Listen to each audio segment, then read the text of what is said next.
Bueno, tengo dos antecedentes en términos de quienes me precedieron que facilitan la parte de abrir la imaginación. En la primera charla, sabiendo que la tendencia es al infinito. En la segunda, con alguien que nos muestra que es posible.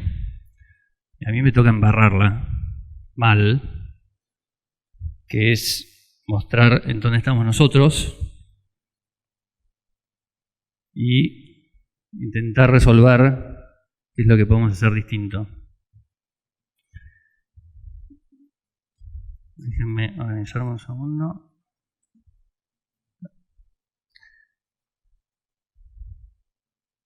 Bueno, ante todo, gracias por la invitación. Es un honor estar acá.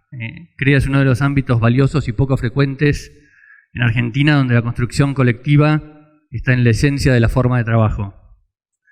Sin embargo, nuestras omisiones como país demuestran que no hemos logrado ser efectivos en nuestra interfase con la sociedad.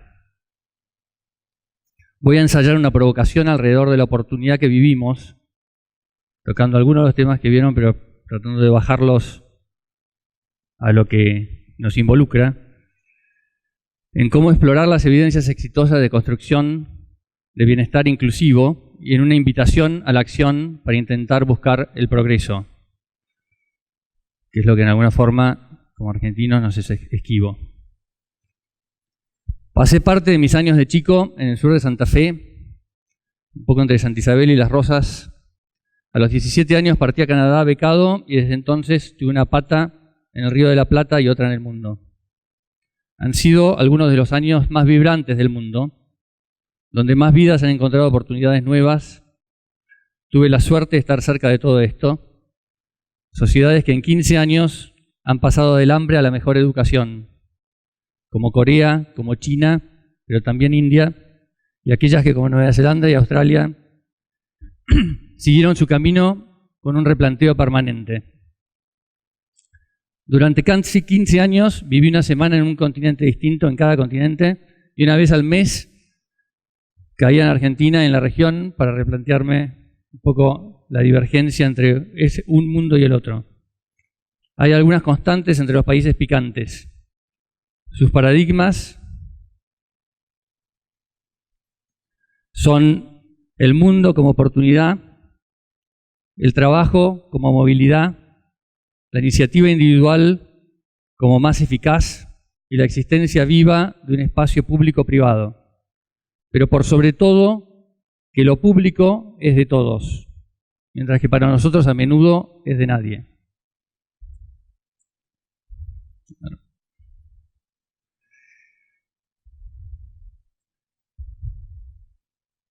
Desde el agro descubrimos un mundo lleno de oportunidades y potencialidades. Ahora parece que se fumó, pero está acá. Desde el agro y la sociedad tuvimos una oportunidad de esas que se dan una en 100 años entre el 2002 y el 2012. Pero vivimos el mundo como una amenaza.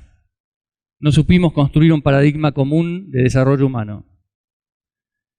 Si no modificamos la inserción individual en la sociedad, vamos a seguir a los tumbos intentando leer el balbuceo de un político.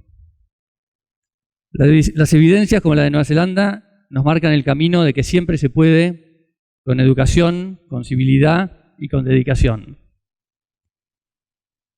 Parte del desafío es salir de la zona de confort y emprender la fantasía de que se puede.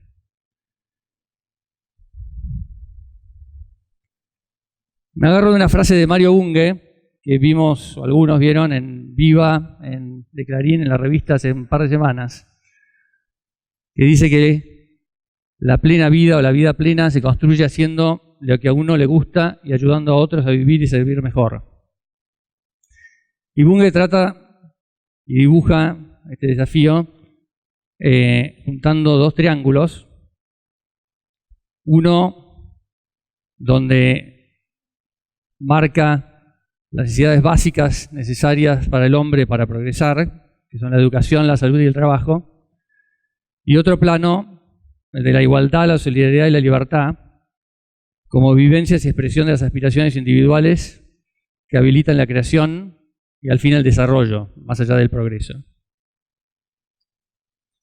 La construcción de valor en la sociedad la asociamos al desarrollo humano, al fin, como sinónimo de bienestar inclusivo. Ese es el punto de comunicación entre nos, en la construcción de un espacio de sociedad. No son las toneladas hacia el margen.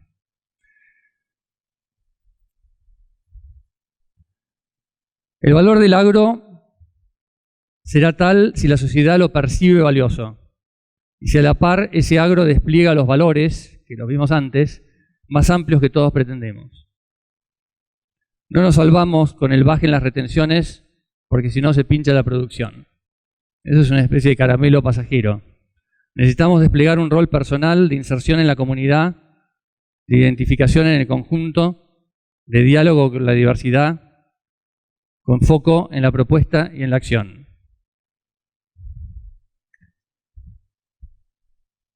Bueno, bajo a tocar algunos temas que ya vimos antes en la primera presentación, pero me parece que es clave, de alguna forma, conectar esa aspiración de sociedad y de individuos en esa sociedad con lo que nos ofrece ese mundo dinámico.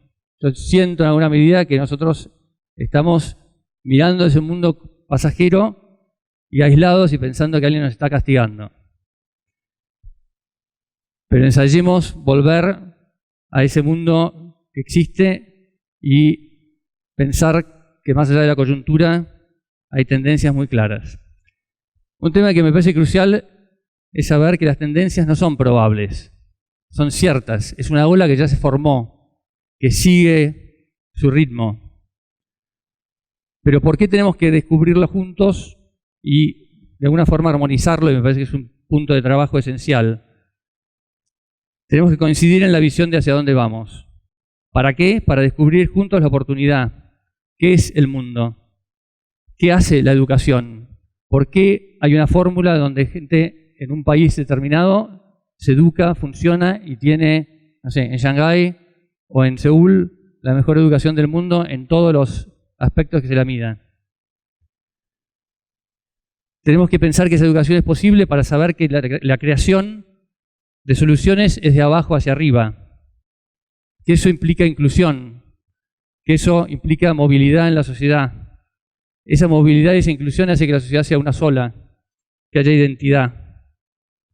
Y esa es la estrategia que debemos descubrir como sociedad.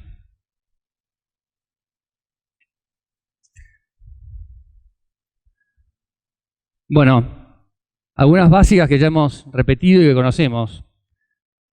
La más evidente es que, y lo voy a tratar de ver desde algún ángulo un poquito distinto. La más evidente es que el mundo y la población sigue creciendo. Pasamos de los 7.000 y pico que somos hoy, alrededor de 9.000. Me parece que dos o tres puntos evidentes y que generan una forma distinta de ver la oportunidad. Por un lado, el 90% de este incremento es en África y Asia, lugares que no son distantes desde todo punto de vista. Otra es que, y la más interesante en alguna medida, es que después del 2050 la curva se aplana. Esta es la última generación de gente en el sur de Asia y en África que tiene muchos chicos y que esos chicos sobreviven. Pero después la generación siguiente, como en todos lados, tiene mucho menos chicos. Y entonces el mundo empieza a envejecer. Eso es relevante, quizás no ya, pero dentro de 20 o 30 años tiene una incidencia en lo que es el consumo de alimentos, que hasta ahora es la alfombra mágica de estar en una industria que no tiene obsolescencia, algún primer signo de obsolescencia. Y para ese mundo es donde estamos educando a nuestra gente hoy, o por lo menos otros la educan para ese mundo. Más relevante que el aumento de población es el aumento del consumo per cápita. Es ese salto de la pobreza en donde la gente consume menos de 2.000 calorías, probablemente 1.500, a consumir 2.500 o 3.000. y después caer en el problema de obesidad y otros dramas contemporáneos de la otra parte del mundo, y que nos involucra también. Pero en todo caso, esa tendencia de consumo per cápita obviamente fue la tendencia gigantesca de los últimos 20 años. Pero sigue un buen trecho, de nuevo, con el sur de Asia y África en este pedazo de la ola.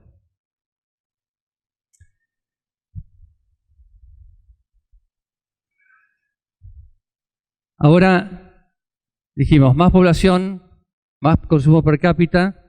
Creo que la tendencia más notable, o la certeza más notable, y que cambia sustancialmente la cultura de cómo, y las oportunidades también del espacio que debemos cubrir como país, y en todo caso en el agro, es el hecho de lo que es el mundo se vuelve urbano en forma masiva.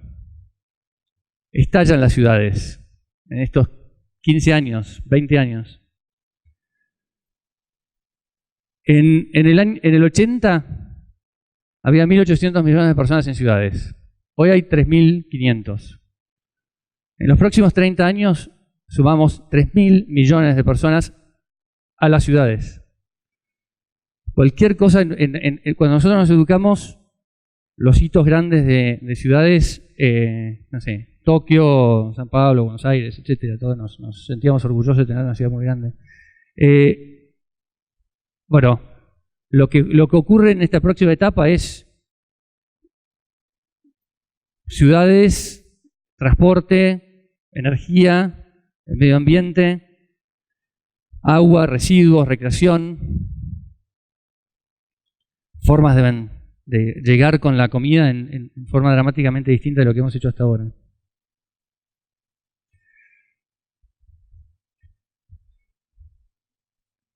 Todo este crecimiento de la clase media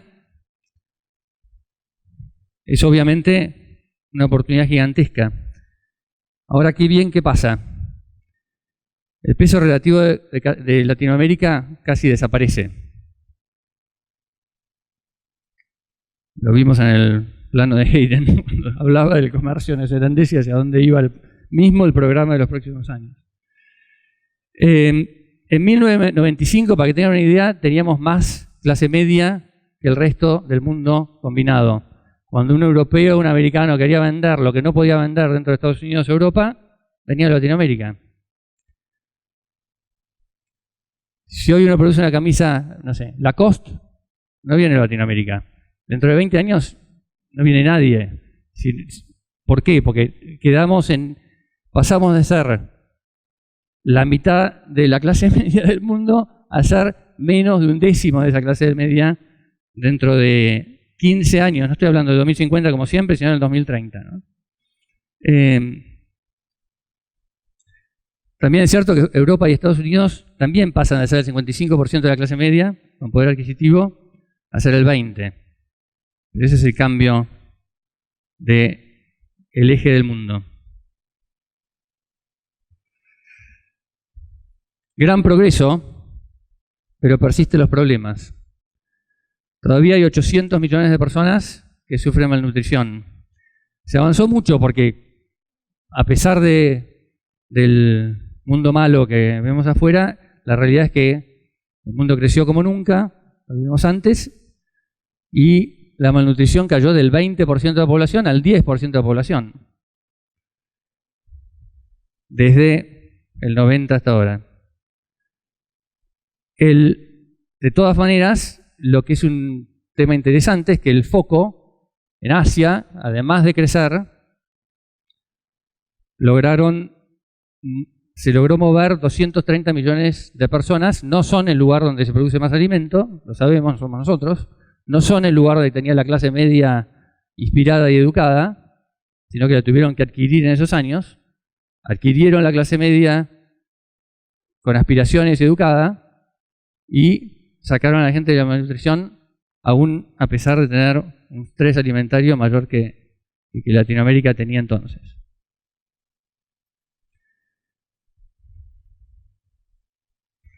Bueno, Hayden habló de 70%, yo 60%, más o menos lo mismo. En realidad, francamente, factoreo en el 60% el hecho de que una parte importante del consumo de alimentos hoy es desperdicio y que debiéramos en el tiempo mejorar el desperdicio.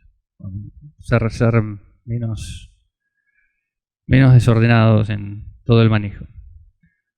La demanda de alimentos crece en estos 35 años 60%, mucho más en algunos, en carnes y en aceites. Pero, como les dije antes, vamos a tener mucha presión del lado del ambiente, con lo cual trabajar en una agricultura sostenible es clave.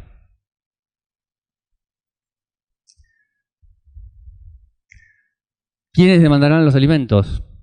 En alguna forma creo que todo el mundo, todos lo intuimos, pero los globos que se ven ahí, que no sé si llegan a los 3 globos grandes, bueno, los 2 de la derecha, o de la izquierda, perdón, de ustedes, son Asia, continente Índico, India y Subalé. El otro es China, el este de Asia, y el otro es África. Son los 3 globos grandes.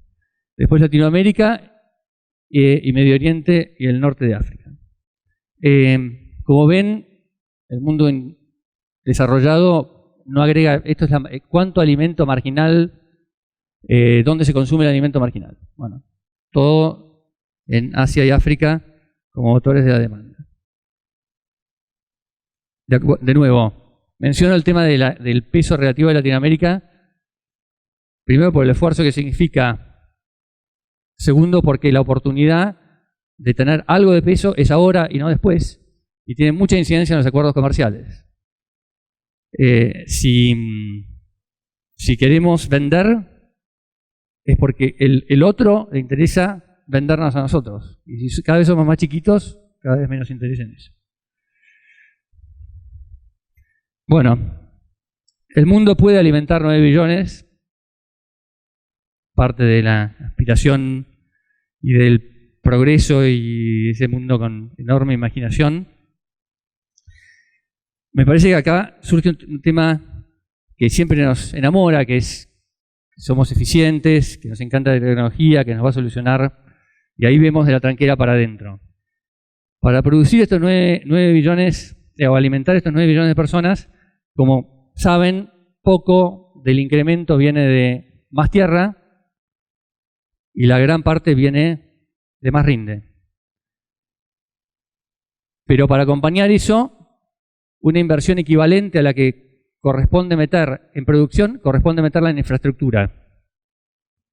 Sea para transformar el alimento, sea para mover el alimento. Si no la metemos en infraestructura, cada vez la tranquera va a estar más lejos del consumo. Y nosotros en Argentina tenemos un problema serio ahí. Nuestro relacionamiento con la sociedad requiere que la sociedad entienda que somos parte de encontrar ese mundo.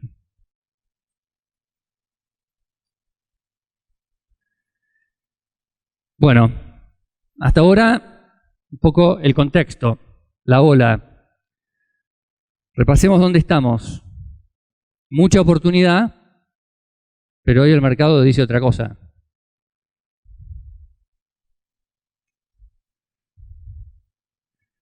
Bueno, para bien o para mal, el shock de precios es shock de oferta. Y 2 shocks de precios son 2 shocks de oferta. Tuvimos 3 shocks de precios, tenemos mucha oferta. Hay que digerirla. Pasó en los alimentos, pasó en gas, pasó en petróleo, en minería. Ahí los ciclos son más largos aún. Se genera una inversión importante y hay que digerir todo eso. Mi interpretación es que esto no es un problema de demanda en China, es un problema de sobreoferta. La demanda en China y todos los crecimientos del resto del mundo crecen. Los precios piden que se cierre oferta. ¿Quién cierra primero? Bueno, con la política de hoy sabemos quién cierra primero. Se abandona el NOA, se abandona el NEA en el mundo. Y el resto baja tecnología. Argentina cierra primero. En eso somos primeros.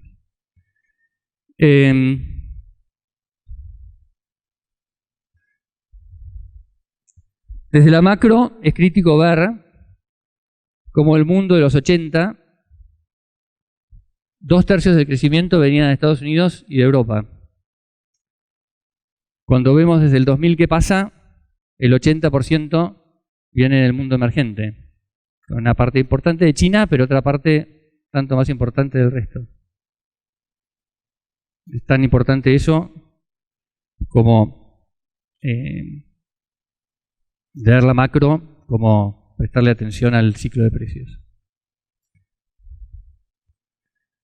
Bueno, hay 3 grupos de personas. Los que hacen que las cosas pasen, los que miran las cosas que pasan y los que se preguntan qué pasó. Ahora les invito a ver un mini videito. Antes de prenderlo, un segundo. Vemos ahí el pelotón. Nosotros en el año 80, cuando por lo menos yo que soy de los más viejos que está acá, terminábamos o estábamos en el medio de terminar de educarnos, estábamos en el mismo pelotón que Canadá, que Noruega, que Nueva Zelanda, en términos de producto. Corea estaba un poquito más atrás. Vean ahora lo que pasa entre el 80 y el 2012.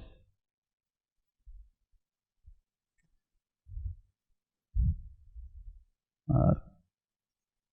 Volví a prender on. Pero...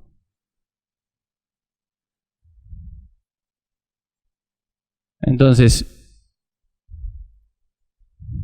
Argentina va y viene, Brasil va y viene, y llegamos al 2012, habiendo entrado en el pelotón, Noruega casi 4 veces arriba, Canadá, Nueva Zelanda, entre 2 veces y media y 3 veces arriba, Argentina y Brasil sin haber despegado. Esa es nuestra generación.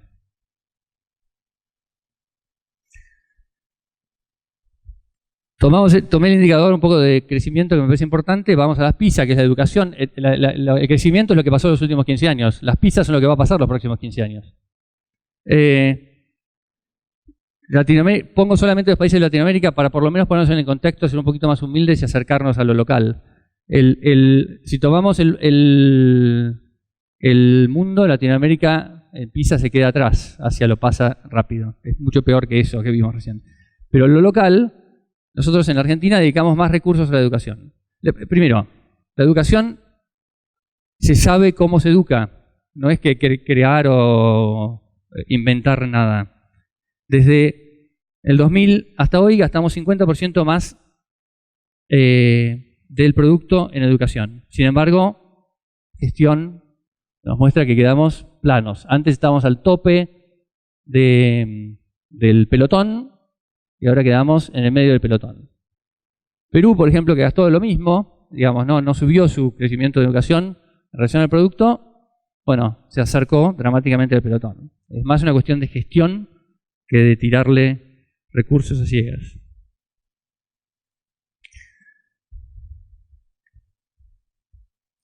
Para mí el tema de todas formas, de decir, ok, oportunidad mundo existe, clarísima. Oportunidad precios nos aprieta el zapato y nos duele. Oportunidad generación nos duele más.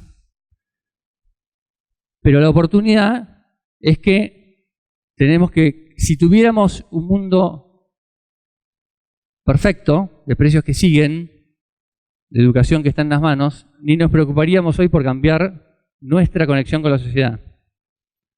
Así que la oportunidad, me parece, es que cuando duele, prendamos los motores. Y los prendamos un poco mejor de lo que hicimos en el 2007-2008. Cuando los prendimos y cuando nos dieron un caramelo, los apagamos.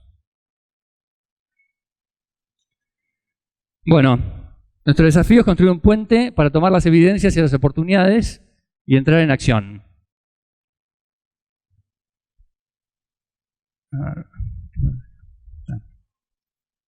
Hay que tratar de compatibilizar esa utopía y sus paradigmas, articular, no es poco, lo privado, lo público-privado, lo público, mantener la diversidad y lograr el acuerdo, no es someter a los demás a nuestro criterio, trabajar en inclusión social, dar vida a la comunidad, y tenemos que trabajar en educación a la cabeza.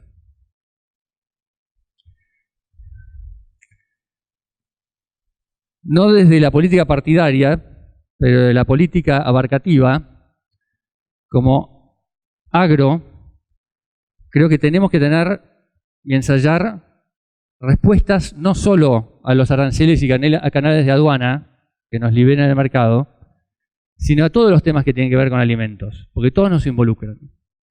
Seguridad alimentaria, agricultura familiar, mención a aranceles y canales de aduana. Y, por no olvidarme, es importante hablar de agricultura y alimentación. Hablar de agricultura es mucho más abarcativo. Digamos, si nosotros, y esto mismo en la política de hoy, me parece que es un punto relevante, existe la discusión de cómo se llama ese ministerio. Mucho más potente, interesante, valioso para la sociedad que se llame Agricultura y Alimentación que sea un ministerio de agroindustria. De todas formas, mencioné esos tres temas: política ambiental, biocombustibles y por la política exterior. Y voy a tomar un par de estos temas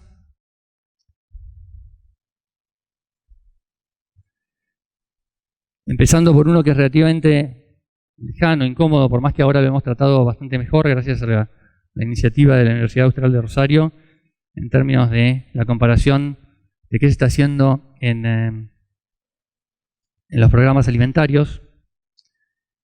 Y aquí vemos las experiencias de Estados Unidos, Brasil, México y Argentina. De nuevo, como en la educación, en Argentina se han dedicado recursos en estos años a programas de ayuda alimentaria. Así como la asistencia universal por hijo. Y están en el orden per cápita de los demás. De todas formas, de nuevo, en Estados Unidos el programa de ayuda alimentaria está dentro del USDA. Y eso hace que el foco, la presencia de los agricultores en términos de cómo se maneja esa política sea muy distinta de lo que ocurre acá, y el valor de la sociedad o cómo ve la sociedad al sector también es distinto. Agricultura familiar. La agricultura familiar no es el foco de decir cómo en 20 hectáreas produzco soja con el mismo margen que en la agricultura extensivo. No es generar esa competencia, es la oportunidad de generar protección social a sectores enormes, generar nutrición para esos sectores, pero también para la sociedad toda. En la Argentina comemos muy mal, eso sale de todos lados, vamos muy mal en frutas y hortalizas, y la solución está ahí. Entonces proveemos una solución para un sector importante, generamos un dinamismo en las economías regionales y también nos acercamos a una solución en términos del consumo doméstico de frutas y hortalizas, más allá de las oportunidades de entrar en la exportación. Pero mi punto es que desde la agricultura es una etapa, es una parte integral del mundo agro que debemos abarcar. Ya mencioné antes el tema de la integración al mundo, pero la demanda en 2050 crece el 60%, dijimos. El comercio crece el 100%. Nosotros estamos en el grupo de exportadores netos. Tenemos que encontrar la forma de resolver cómo tenemos una presencia de acceso a mercados.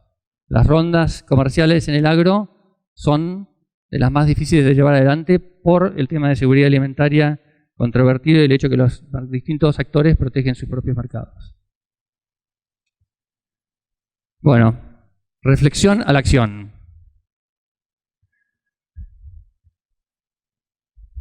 Esto les toca a ustedes, me meto y pido alguna disculpa por la intromisión, pero ya lo mencioné al principio. Creas evidencia de espacio común y un network único. Es el espacio para trabajar en una visión común. Hay que sembrar que la oportunidad está, que las evidencias muestran mejores resultados que los nuestros y que no trabajamos lo suficiente con la sociedad. Hay que poner esto en la agenda personal, en la de la empresa, en la del grupo y en la de la comunidad cercana. En cuanto a la construcción de valor con la comunidad,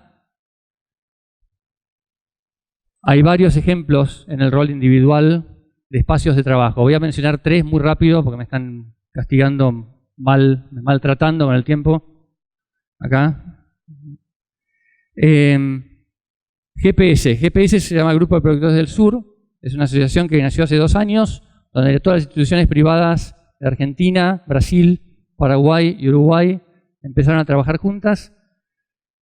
Hoy se consolidó muchísimo ese grupo, ante la ausencia del Mercosur, es un actor relevante en muchos de los espacios de política pública en el mundo y comerciales, además de encontrar un espacio de comunión y acuerdo y contacto personal muy fuerte para trabajar en lo local. Educar 2050 es un think tank que hizo 2 cosas. Una, trabajó en la región, en lo que se llama Reeduca, en el armado de políticas públicas a nivel regional, pero se da cuenta de la necesidad de trabajar a título local. Tenemos que facilitar ese trabajo. RIL, habrán escuchado algunos de ustedes, Red de Innovación Local, comprende lo que yo llamo, digamos, de alguna forma, dijimos, está lo institucional, está el think tank y después están los héroes que trabajan en el territorio. Algunos de esos héroes modifican la conducta en sus comunidades. Lo que tenemos que trabajar es en ver cómo logramos acelerar esto, generando de esas soluciones otros nodos para que se repliquen rápido. Para cerrar, construcción compartida de valor. Uno es descubrir que la oportunidad está vigente y articularla y compartirla. 2 es organizar la aspiración, el espacio común que tiene que ver con la política, el puente entre la utopía y el hoy. Y 3 es focalizar las acciones, sobre base idealmente las que existen para potenciarlas y actuar. De nuevo, mi vivencia es que hay ejemplos de países, China seguro, pero también Vietnam, Indonesia, Chile en alguna medida, Brasil en algunas áreas, Perú, que logran grandes pasos. Y sin duda también existen las Coreas, las Australias, las Nueva Zelandas. Se puede, y se puede en 15 años.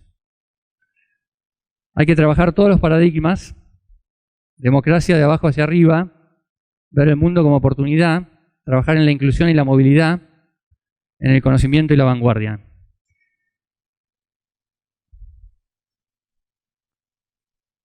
Vemos, esto es un minuto, es Steve Jobs en el 94, cuando era un tipo con flip-flops. When you grow up, you tend to get told that the world is the way it is, and your life is just to live your life inside the world, try not to bash into the walls too much, try to have a nice family life, have fun, save a little money. But life, that's a very limited life. Life can be much broader once you discover one simple fact, and that is everything around you that you call life was made up by people that were no smarter than you. And you can change it, you can influence it, you can build your own things that other people can use. And the minute that you understand that you can poke life and actually something will, if you push in, something will pop out the other side, that you can change it, you can mold it. That's maybe the most important thing, is to shake off this erroneous notion that life is there and you're just going to live in it, versus embrace it, change it, improve it, make your mark upon it. I think that's very important. And however you learn that, once you learn it, you'll want to change life and make it better, because it's kind of messed up in a lot of ways. Once you learn that, you'll never be the same again. Bueno, esto de vuelta, era en el 94, ninguno de los gadgets que conocemos y con los cuales convivimos y por los cuales algunos lloran existían en ese momento. Les tiro en el rinconcito ahí, dejaba de las presentaciones, figuraba Irradia, Irradia es una fundación que armamos como un ecosistema para la región, vinculada con ser inspiración para el desarrollo, que incluye iniciativas como Evidencias de Cambio. Nos interesa propagar, fomentar, concretar esas iniciativas que no se agotan en el héroe, que inspiren a los mortales como nosotros. Ponemos en valor temas como educación, empleo, innovación y seguridad alimentaria. Promovemos que se compartan evidencias y que se viralicen esas acciones.